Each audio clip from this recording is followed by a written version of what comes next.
Well, I'm on the road, so I need to do a really quick intro using the old laptop microphone. Sometimes it's really interesting to talk to a self-made person because they give us insight on learning in a way that we don't get from a more typical education background. Nathan Wolek is a person who was a musician but really learned programming techniques on his own, and he's used it to sort of like get involved in a lot of creative projects. I hope you enjoy this interview. It was really fun doing. So here's Nathan.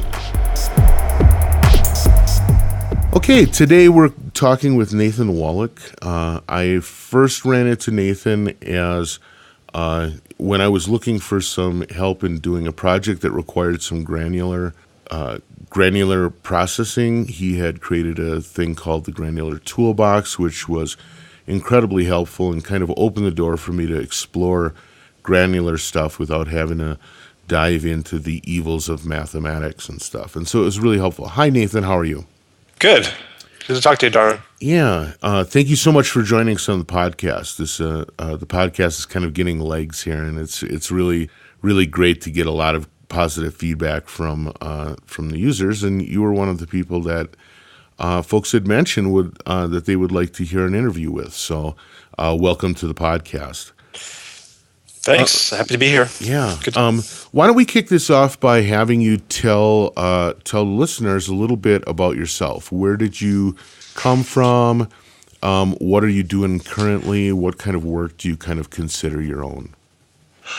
Well, I started from I'm Floridian by birth, so I'm one of the few down here that's actually a native of the state of Florida. Did my undergrad down here and really got into, started in music, coming up through like high school, this kind of symphonic band, marching band, all that kind of stuff. Wanted to go on and study music, and it was when I was at my undergrad that I saw a course that was offered that said, the title of the course was simply computer music. And I'd always had a fascination with computers, and obviously I was kind of deep into music, and it was seemed like a natural combination, but two words that I had never seen together before I'd seen that course offering. So even though it was a foreign level class and I was a sophomore, I talked my way into it, and really never looked back since. It seemed like a natural place for me to be. So went on from there, completed my 4-year degree in what at the time was digital arts, was what it was called, and went on and did my graduate work at Northwestern University. Studied with some great people there. Learned a lot about coding, learned a lot about research methods, and completed my PhD there. Taught a few different places, but then found my way back to the same school that I did my undergrad at. That's in university. So I'm now actually teaching in the program that I graduated from, which is a pretty cool place to be. Kind of have, I don't know, the stewardship for the program passed off to you, and be able to kind of mentor a new group of students through the program. Yeah, that's pretty amazing. Before computer, what was your primary instrument? It was actually horn, so playing French horn in the band and orchestra. Interesting. How did you find the transition from a very traditional instrument with a lot of classical history to computer music, where it seems like a new concept is developed every third day? I don't know. I certainly think that the rigors of practicing, that's true whether you're using your computer as your instrument or whether you're using a traditional instrument. So I think the idea of practicing your craft, I think that transitions very well from traditional music study into computer music study. The idea that you're kind of, woodshedding and but instead of doing your scales, you're just learning keeping the basics fresh from day to day, and make sure that you carve out time for it on a consistent basis to just continually improve yourself and continually get better. Sure, that's well said. I think it's something that people on the outside don't assume that there isn't a practice regimen when you're a computer musician. And it's unfortunate because there certainly is, from my experience.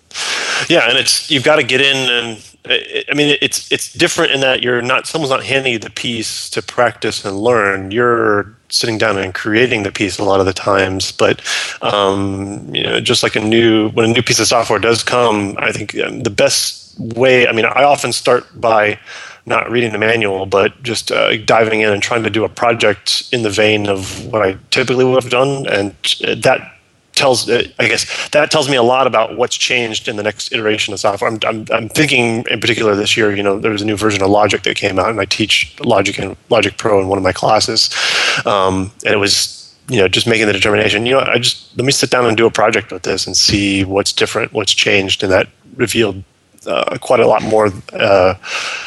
more changes quickly than if I just sat down reading through the manual from left to right.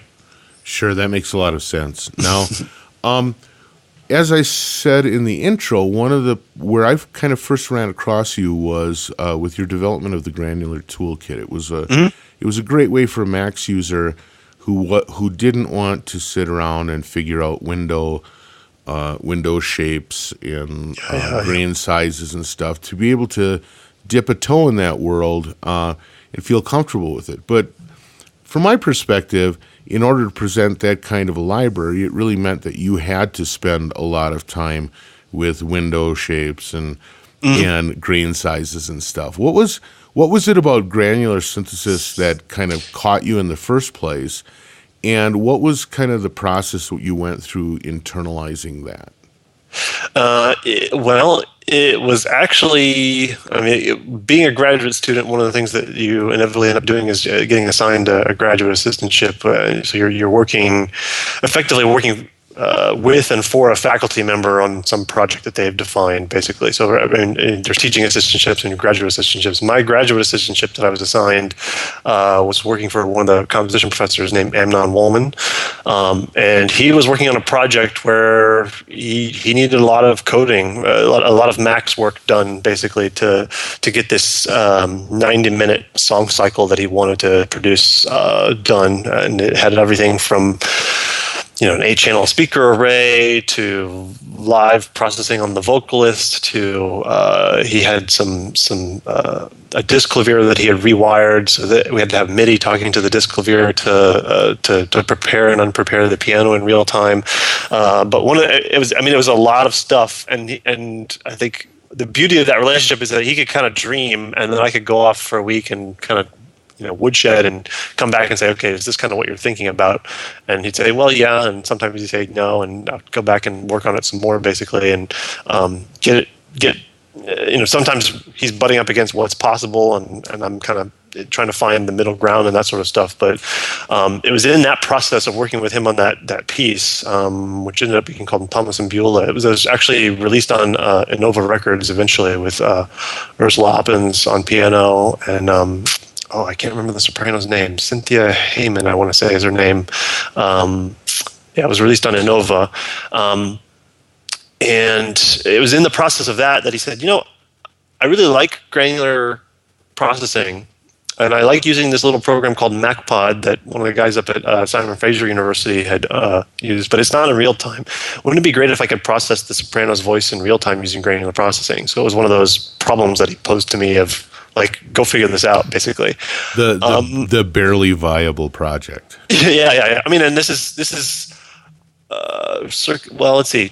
This is circa 2001. So this, MSP is only 4 years old at that point, right? Not even at that. Yeah. So 3 years, 2.5. Yeah. So Stutter wasn't even on the radar. There were no objects in. We were committed to using Max and MSP for the project. That was the platform we were using, and there were no good objects for doing granular stuff and ensuring the kind of things that you needed to ensure for making sure that granular sounds right. So I kind of worked up some workable patches, basically, and I actually was doing kind of a retrospective on this a few months ago, and I was digging through some of those old patches. I still have them in the resources of my hard drive, basically, that do it all with kind of straight ahead MSP projects, MSP objects, basically. Right. But it was clear that there were some things that weren't quite working properly. It worked for the purposes of that piece, but it kind of set off a chain reaction, as things often do. And then I ended up, thinking, well, some people are writing these externals for MSP, so couldn't I write my own externals that just handled the granular processing? So I ended up asking for a summer grant application to work on learning how to code my own MSP externals, and what came out of that were the first set of externals that were at the core of the Granular Toolkit. And then it was just a matter of building patches on top of that would use the externals to get the actual effects, basically. So I always saw the toolkit as kind of existing at two layers. There were the externals that did the low-level stuff that ensured that you got the windows right, that ensured that you didn't switch what sound source you were reading from in the middle of a grain, things like that. Right.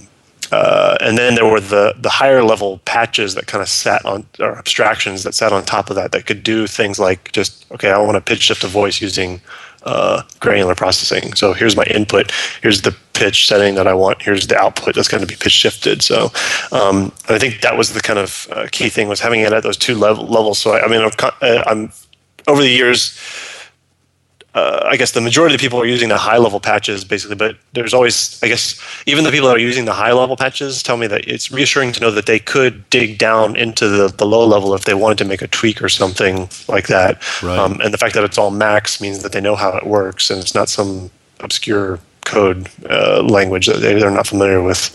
Sure. So you're saying that based on a grant that you were able to get, over the course of a summer, you learned how to work with the Max SDK to make C externals? Yeah. Did you have a lot of coding experience before that? I had a year of Java experience before that. And I had, C sound, if you want to talk about line coding environments. So I had that initial computers music course that I mentioned was taught in C sound. So I had some exposure to line coding in that.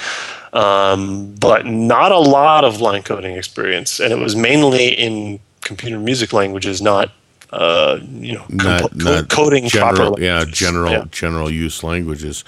So it's basically after a year of learning Java that I learned C coding. So I kind of went from So did you just get the SDK and just start hacking, or was there or did you have other people that knew more about it that you would tap into? How'd that work? I ask because a lot of people are interested in getting into the SDK and kind of get frustrated quite quickly. It's clear that what you did relatively quickly, but also it doesn't sound like there was a lot of frustration involved. Yeah, it was. I'm trying to remember. It was. Certainly. There was a sense that I was kind of out there on my own. There wasn't anybody I'll put it this way, there was nobody at Northwestern that was coding C externals for Max or MSP at that stage. So I was kind of teaching myself to do something that none of my professors, none of my fellow graduate students were doing.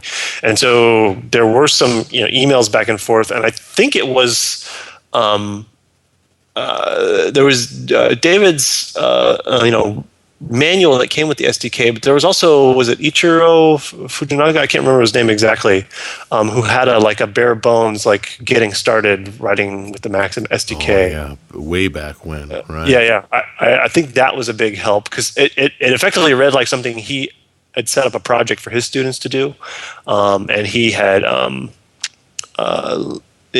set up kind of a tutorial for them that he put up on his website, and I was able to pull that down and kind of engineer it that way. And come to think of it now, I had, Java, and I guess the third quarter we had gotten into VSTs, or was that the next year? I can't remember. That's kind of a jumble now. Right. Now I think about it, because as still can be. Yeah, I was learning how to code VST plugins as well in one of my courses. Interesting. So that helped me. That helped me with the a lot of the structure of getting past a vector, right, and knowing what to do with that vector, and then handing the vector back to the environment is the same with VST programming as it was with MSP external coding. Yeah, that's so maybe the hardest. Conceptually, they were kind of aligned, right? Yeah, and that more than anything is the biggest thing to get your head around. That you're not working sample by sample. You're getting a chunk of samples. You need to do something with those chunk of samples, and then you need to hand them back to the environment as the processed vector. Right. You know? Yeah, it's like one of those old bucket brigade firefighting groups. You just do what you have to do and then pass it to the next person in line. So where a lot of people probably interacted with your granular work was with the next project that I was aware of you as part of, which was the creation of the Hypno plugins. Did you actually use the Granular Toolkit for that, or did you actually cook up new stuff when you were working on that? Definitely, it was using the low-level externals for the granular effects. So all of the granular effects in there are using the C externals that I had produced as part of the Granular Toolkit. I was building new effects, new different granular effects in Hypno. Hypno was a time to kind of play and think of new ways to use granular processing across these different plugins. And that really kind of came about with Tim Place, because he and I kind of knew of each other. We were going through graduate school around the same time, but at totally different institutions. But we were both these students who had figured out how to program our own Max MSP externals. And so we were kind of aware of each other that way. And he... and talking, I don't know, he had this idea of coming up with a set of plugins, and one of the ideas was to also have some granular effects built into the set of plugins, and kind of recruited me to work on that aspect of the overall package. So from there, and kind of, I assume, based off of your interaction with Tim in that project, you became involved in the project that's known as JimOMA, which goes on to this day. Correct. Can you explain a little bit, for people who aren't familiar with it, could you first of all explain what JimOMA is? Well, JimOMA is it operates at different levels. So, I mean, getting back to that idea that the Granular Toolkit has a low level and a high level, basically, there are libraries of software that can be used within different implementations. So there are libraries that kind of exist on the hard drive, and you can use them as a Max implementation. You can use them as an audio units implementation, and the idea is that the libraries of software that do different processing effects, both audio and multi-channel, and some video processing as well, that those processing routines are abstracted enough away from any specific implementation that they could be used in different implementations in new environments, like Max. Eventually it'd be nice to have it running in PD, but it could also. Right now, Ruby works. You could actually string together processing effects in Ruby and have it work to do audio processing and different effects. So it's taking, I don't know, that low level, high level idea one step further, and that rather than, because the MSP externals that I wrote are MSP externals, and if I wanted to rewrite them, I'd have to start from scratch if I wanted to develop them for another environment. One of the huge advantages I see in JimOMA, and one of the reasons why I wanted to get on board with it, is that the code for the specific processing effects is written far enough away from the environment that it could plug in and be used in a different environment at some point. And that ensures a little bit more longevity of the project overall, in my mind. So there's, because where I've seen it has always been with sort of a Max application framework. Correct. And then you would drop components into the framework and utilize them.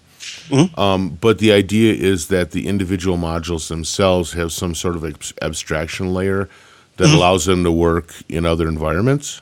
Yeah, that allows them to work in other environments. So you could just crack open C++ and string them together.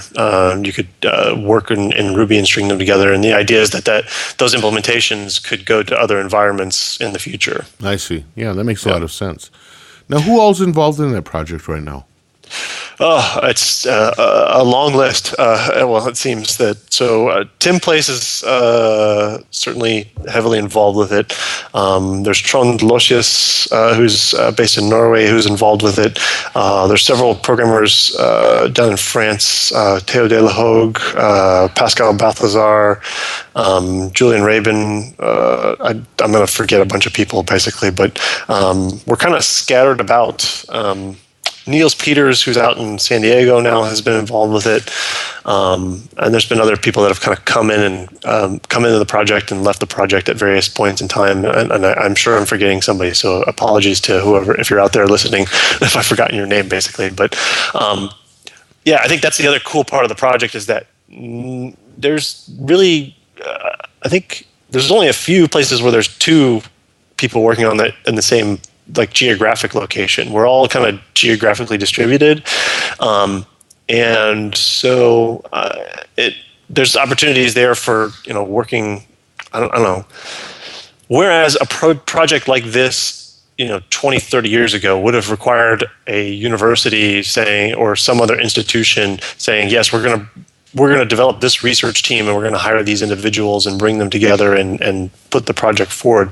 We can each exist in our own different institutions doing our different jobs, but come together collaboratively on this open source project across these national boundaries, across institutional boundaries, and work together on moving the project forward. And that's really a new kind of way of working. Yeah, that's really interesting. The one thing I'm wondering, so at Cycling where I work, right. We're a very distributed company, and there are positives to it. I mean, I really like the idea that I can work for Cycling but live in my evil lair up in the Rocky Mountains. It's pretty awesome. Yeah. But there are times, and especially when it comes to decision making or having to choose one of two or more paths, that is difficult to do over email. How do you guys manage that decision-making process? Because in a project as big as JimOMA, I imagine there are some significant decisions that have to be made. How do you go about that? Yeah, well, so two things. I mean, we've a lot of it is conversations through GitHub and having, because that's where the source code lives. And then we have pretty regular Skype conversations where we try to get as many people on the Skype call as possible, especially where people that are working on big changes currently and spending a lot of time in the code. It's good to get those. I mean, it's not everybody working on it all the time. If it's usually a subset of us that are working on really kind of where the most rapid changes are occurring. And so if we can get those people together on Skype calls to discuss and make decisions, and then just kind of keep minutes like you would in a kind of organization, keep minutes that we post in a repository for all of us. And then the other thing we do that ends up being fun as well is having these workshops. I mean, we call them workshops, but it's really one of the programmers hosting and everybody flying to that location and just spending a week working really intensely together from sun up to past sundown, basically, and then getting up the next day and doing it all over again.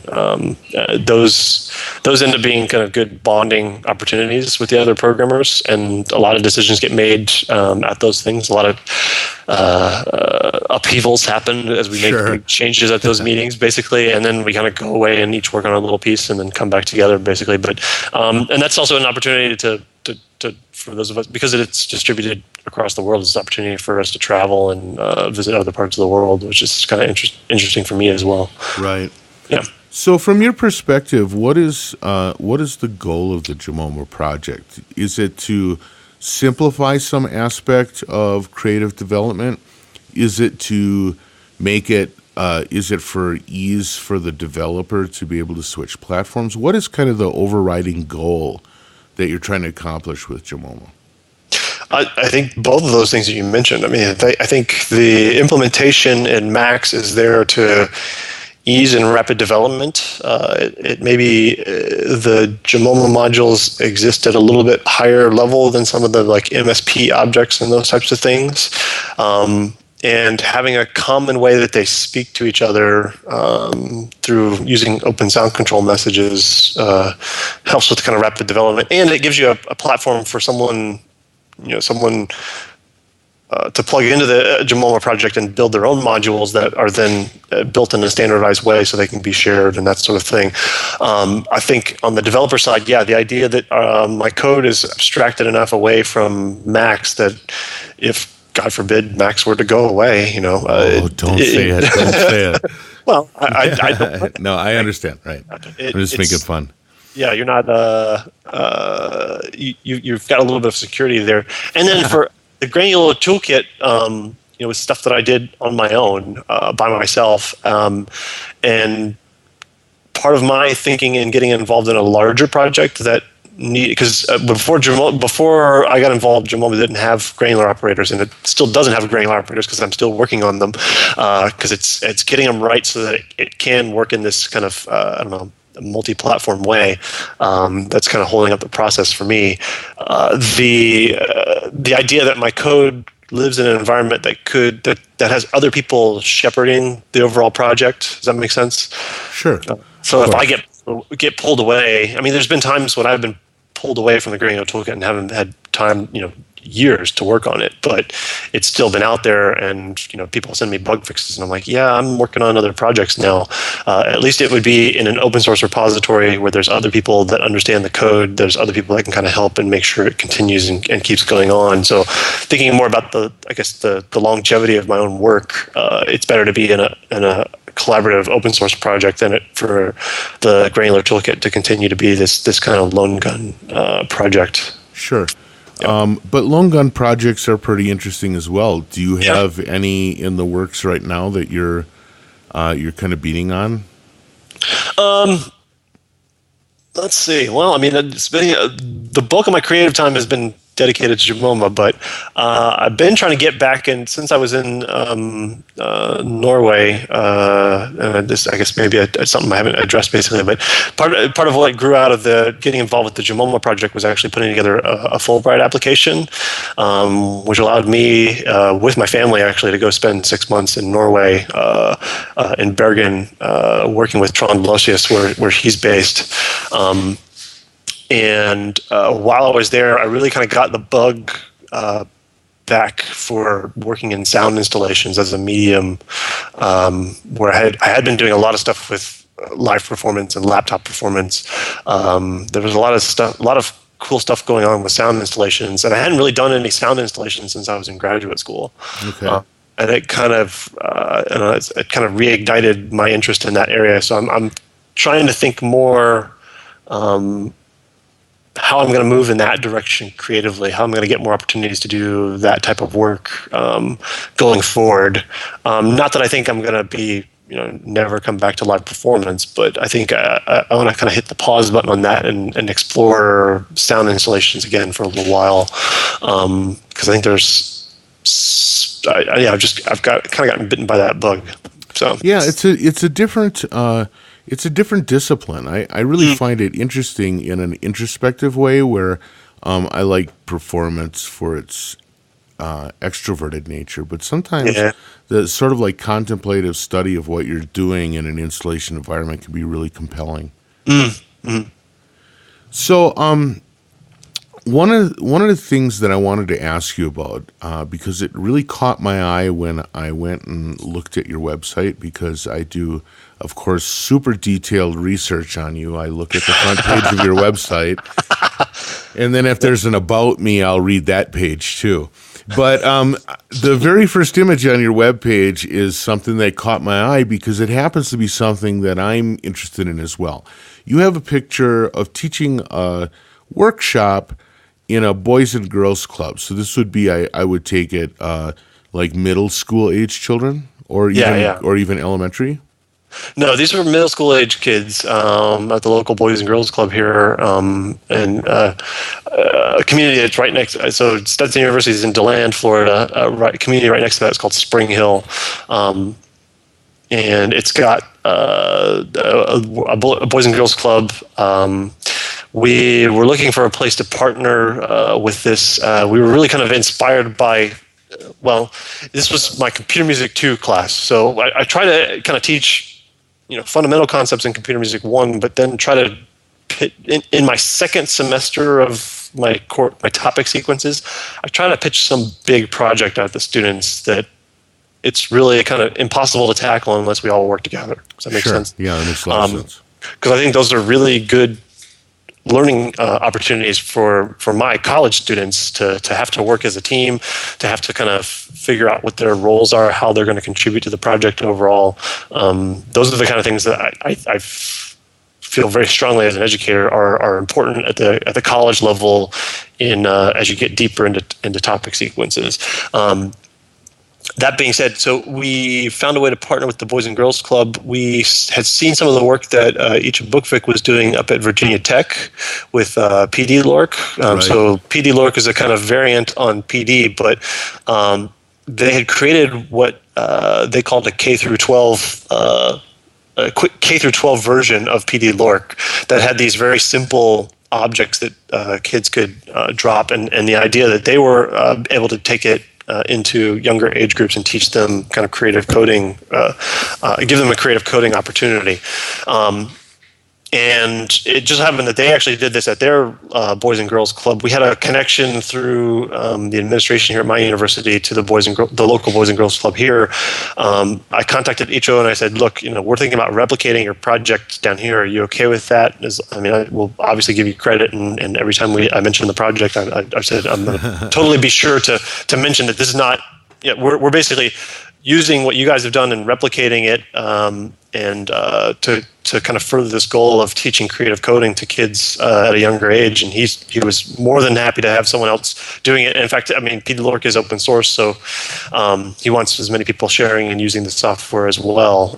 And so there's been other people that have picked up the ball and tried to do this in other places. But I think so far we're the only ones that have replicated the Boys and Girls Club aspect of this, working with kind of middle school age kids to teach them to just do kind of do a workshop where they're exploring some concepts of software synthesis and having that kind of connect with a gestural controller using just a Wiimote basically to talk to these Linux laptops. Right. For my students, it was a great learning opportunity because we're entirely Mac based in our labs and our computing environments. Right. So this is the first time many of them had ever used Linux. So just getting Linux up and running, getting an open source piece of software up and running on Linux, that was a huge learning outcome for my students that I think they benefited from. That they're not as afraid of partitioning the hard drive and creating different boot drives and that sort of stuff. That was a pretty scary thing for them in the beginning of the semester. But walking them through that, I think, was a challenge for me, but also something that they came out the other side with a lot more confidence about how they're using the computer now, rather than just using software that's kind of prepackaged for them. They're not as afraid now to get their hands dirty on code and make files and the terminal window and those types of things that before they were a little I don't know, they knew they were out there, but they were nervous about them. Yeah. So well, the other thing I like about what you did there is by picking a large scale project, you do put people in a position that's more like the real world, which is like you see with the JimOMA project or whatever. A lot of times digital media work and digital media artwork is looked at as a sort of a solitary practice done in your mom's basement, right? Yeah. And it's really good to find opportunities to take students and put them in a place where they have to learn collaborative stuff. They have to learn to work deeper than they're comfortable working with in a classroom environment. So that's really great. How did the middle schoolers take to it? Yeah, they took to it pretty well. I mean, I think it was they were excited to be doing something a little different with the day. I mean, and they're certainly, I mean, in any classroom that size, there's the people that are really into it, and there's the people that are just kind of sitting in the back, like counting time, basically. But I think the ones that were really into it, I think it was an eye opener to them that, you know, they could use the computer for something other than just, you know, playing a game or running a thing, basically. That, you know, this is actually something that I can reprogram. And I can decide what it does. I can decide what the instruction set is, and I can kind of imagine what the outcome should be and work toward realizing that. So I think it was. What kind of things were they making? Just real. I mean, we were having them make real basic software sense where they could kind of use the different buttons to play different pitches. So, and having them kind of program those to like a pentatonic scale so it all work together, basically. Right. And then also adding it comes with some real simple effects process. So we had them make decisions about that. But then so we had them make their own instruments that we knew kind of where we wanted their instruments to end up at the end of the session. And then we had written kind of a piece with that, almost kind of handbell choir-like, had like 3 different streams. So the 3 different laptops, the students had to work together to perform the piece, basically. Okay. So it was hocketed so that the different you only could hear the melody in the aggregate, basically. Right. And that was, I mean, that was a kind of, I guess, a revelation for my students, because this team of students that I was working with, they're not all just digital arts majors. Digital arts is the program that I teach in.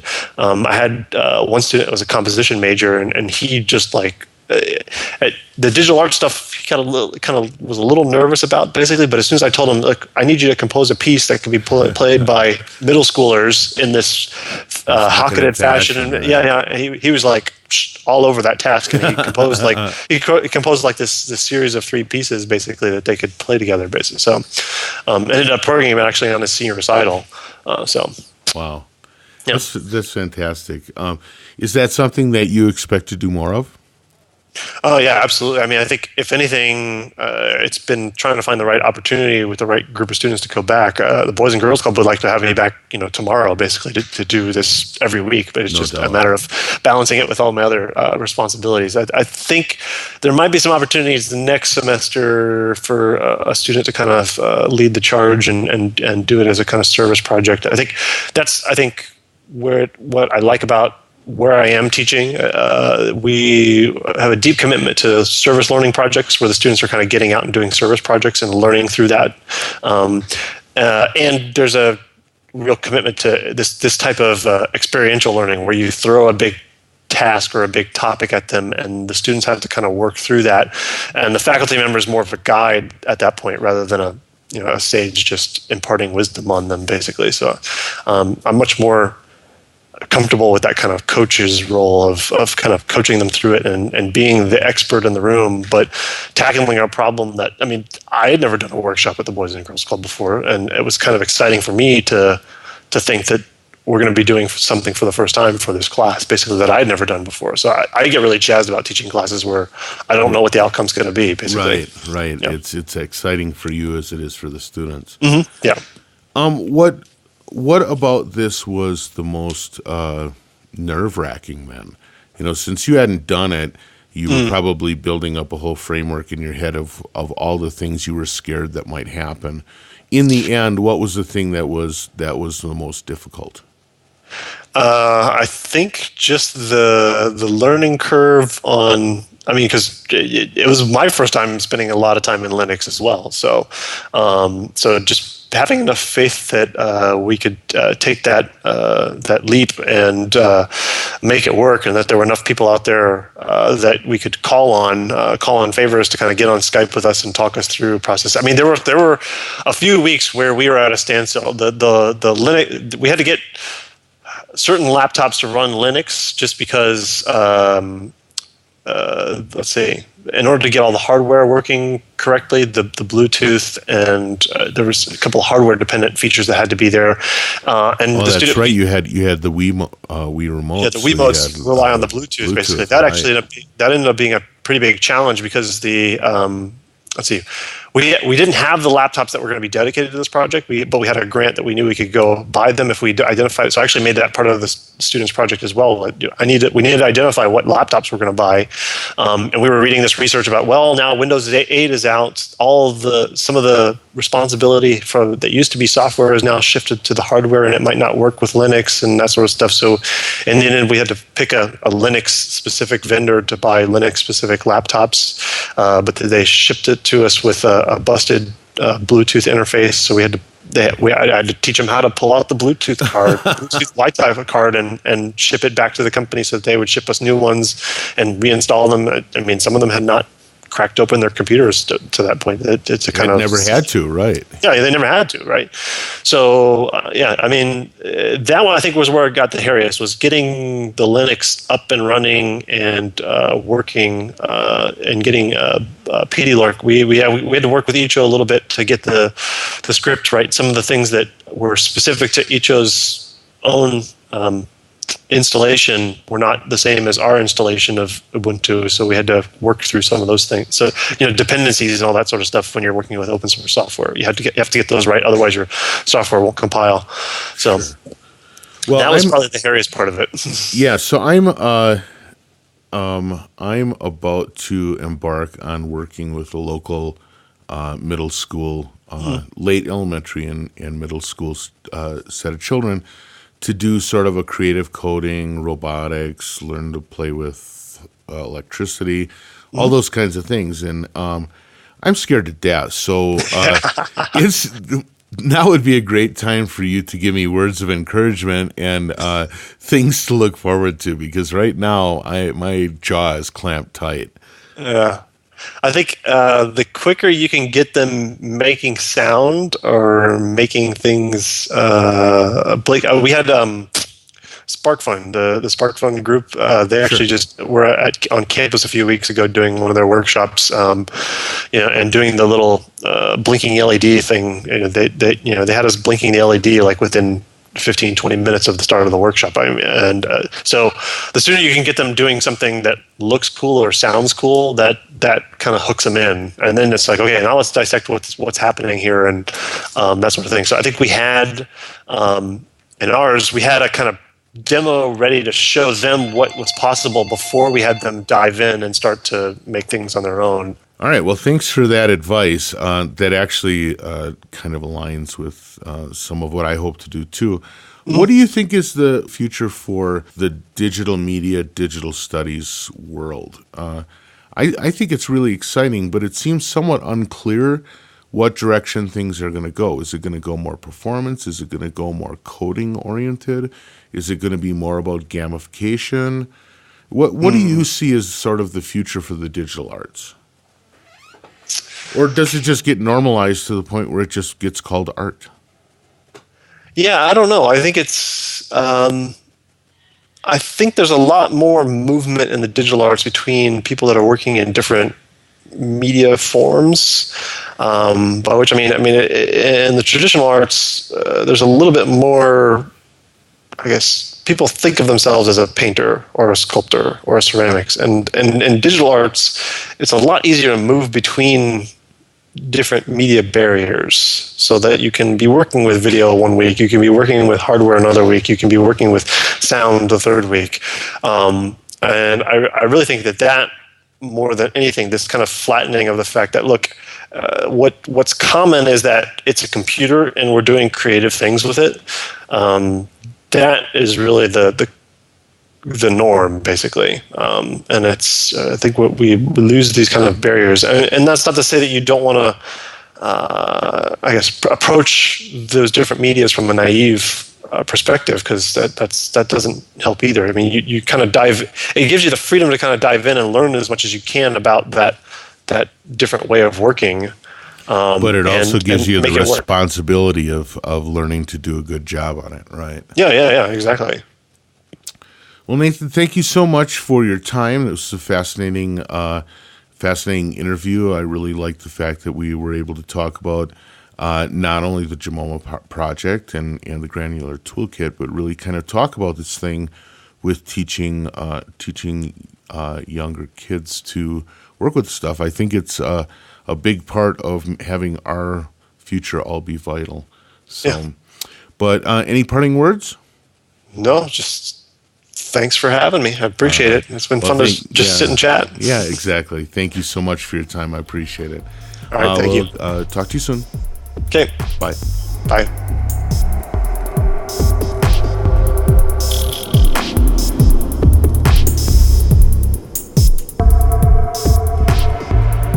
And there you have it. If you want to find out more about Nathan's work, you can track him down by Googling his name. If you're interested in the JimOMA project, which is actually a pretty interesting little effort by a lot of people, you can check that out at JimOMA.org.